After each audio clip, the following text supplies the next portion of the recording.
Qui parmi nous, bénis de Dieu, n'a jamais ressenti cette sensation d'impuissance face à un obstacle qui semble infranchissable, face à une situation qu'on trouve impossible, face à une situation qu'on trouve difficile? Ces moments où malgré tous nos efforts, malgré tous nos moyens, malgré toutes nos prières, malgré tous nos jeûnes, nous avons l'impression que chaque porte se ferme devant nous, que rien n'avance comme on veut. Oh, merci beaucoup, en fait. Le Dieu de gloire te remboursera au centuple au nom de Jésus. Tu as l'impression que toutes les portes sont fermées. Tu te lèves le matin avec cette question: est-ce que je vais arriver aujourd'hui? Qu'est-ce qui va encore se passer aujourd'hui? Qu'est-ce qui va encore m'arriver aujourd'hui? Est-ce que Dieu peut me bénir aujourd'hui? Est-ce qu'aujourd'hui j'aurai la réponse à ma prière?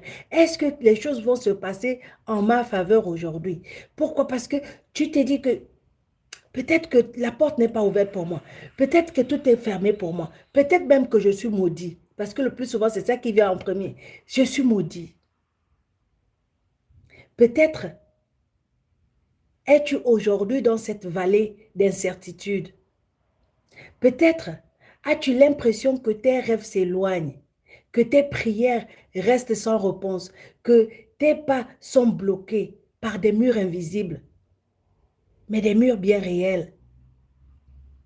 Mais je suis ici aujourd'hui pour t'annoncer une vérité puissante. Dieu est sur le point de rendre ton prochain pas irrésistible. Il est en train de rendre ton prochain pas imbloquable. Il est en train de rendre ton prochain pas illimitable. Il est en train de rendre ton prochain pas imbloquable. Si ça n'existe pas en français, je l'ai créé. Oui, ce Dieu qui t'aime beaucoup, ce Dieu qui t'aime, qui t'a donné son Fils, il est en train de préparer un chemin que rien ni personne ne pourra bloquer, ni arrêter, ni limiter. Il y a l'histoire d'une petite fille qui se passe en ce moment sur TikTok, tout le monde en parle. Cette fille, elle a en ce moment, elle a eu, je vais commencer. Cette fille, je ne sais pas ce qui s'est passé avec ses parents, mais elle a grandi avec son père et sa belle-mère. Et sa belle-mère l'a élevée. Mais après, elle est tombée enceinte étant jeune. Parce qu'elle est tombée enceinte dans la jeunesse, sa belle-mère l'a chassée de la maison. Elle est partie de la maison. Elle a encore eu 2 autres enfants. Donc, elle a 3 enfants. Cette petite n'a pas abandonné la vie. Elle n'a pas abandonné l'école. Elle n'a pas oublié d'où elle venait. Étant dans la rue, elle a tenu ferme. Elle a fait son bac. Quand elle a fait son bac, elle dit chose bizarre, qu'elle est allée faire son bac, elle était très bonne en mathématiques et en physique. En faisant le bac, au moment de faire les épreuves de mathématiques et de physique, elle avait l'impression qu'elle ne se rappelait de rien. C'est comme si la connaissance était sortie de sa tête. Cette petite, elle est croyante, elle croit en Dieu. Elle s'est confiée à quelqu'un, la personne lui a dit, ne dis à personne, parce qu'elle était admissible. La personne a dit, ne dis à personne que tu es admissible. Ne dis à personne. Fais comme si rien n'était. Si quelqu'un te demande si tu as eu, dis simplement que tu n'as pas eu parce que tu es admissible. Les gens ont appelé la petite. Comment ça va? Est-ce que tu as eu? Elle a dit, je n'ai pas eu. Sa belle-mère a appelé, elle a dit, je n'ai pas eu. Son père a appelé, elle a dit, je n'ai pas eu. Tout le monde qui l'a appelé, elle a dit, je n'ai pas eu. Pourquoi? Parce qu'en fait, elle était admissible. Au deuxième tour, comme elle a dit à personne qu'elle a eu, elle a fait ses examens et elle a eu un 15, je pense 15 en mathématiques, un 16 en physique. Ça veut dire qu'elle a eu son bac avec 13 de moyenne. Donc, dans la joie du bac, elle met son live, elle veut célébrer son bac avec ses abonnés sur TikTok.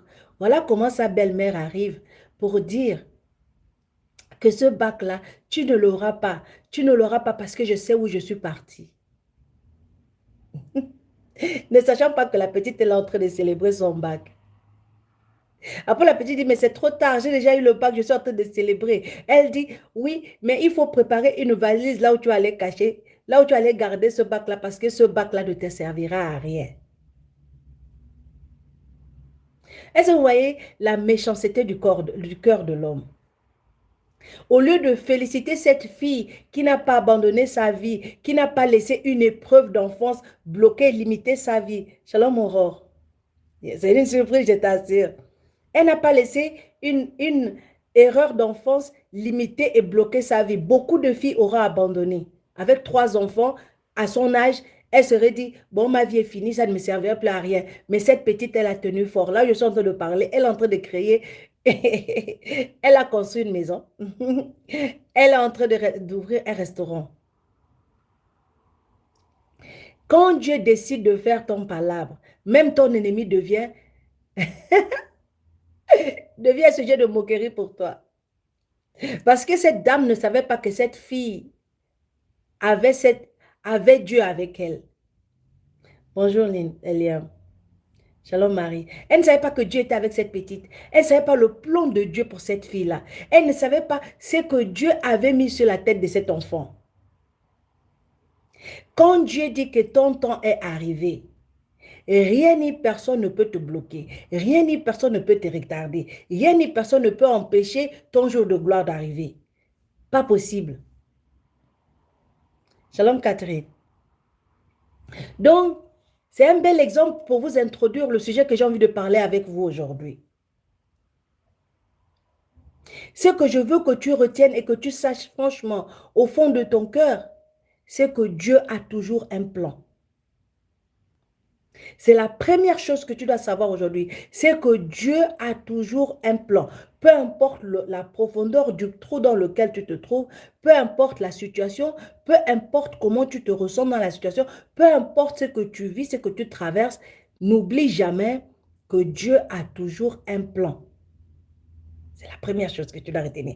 Dieu a toujours un plan. Parce que la parole de Dieu nous rappelle cette vérité fondamentale.